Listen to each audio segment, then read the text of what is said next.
We now move to boxing. And what is going on in this fight between Alexander Povetkin and Anthony Joshua is that Joshua has 3 belts on the line.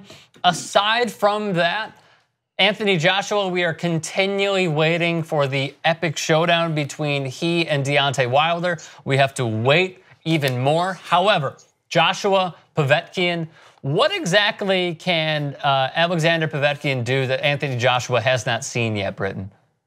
Well, he's just going to provide very, very intense pressure. He's going to look to, just make the fight really uncomfortable for him. We've seen Anthony Joshua fight a myriad of different styles at this point in his career.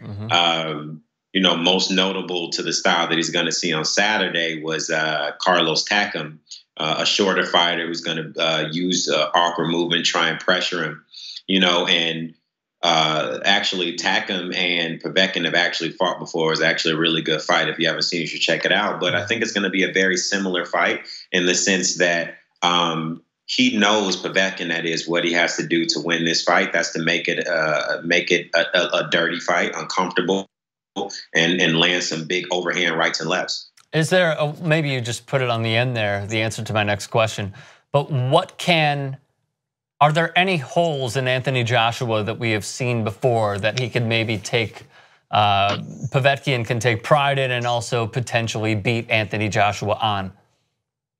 Well, Povetkin is a seasoned professional, so let's not count him out here.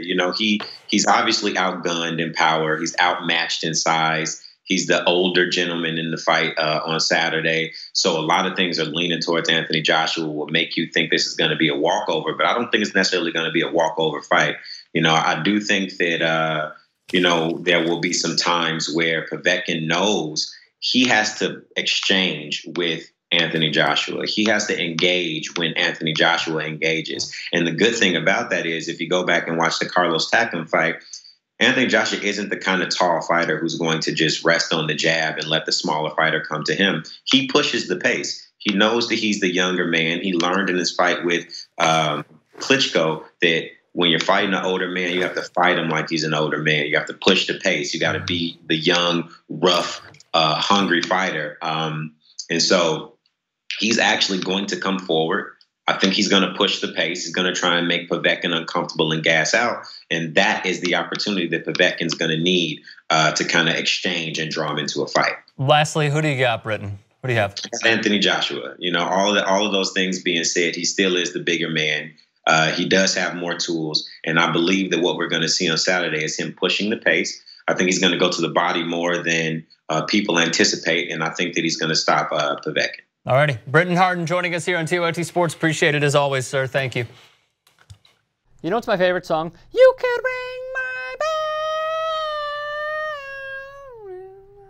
bell. So do it, why don't you? Ring the damn bell and download the TYT app. Available on Android and iOS.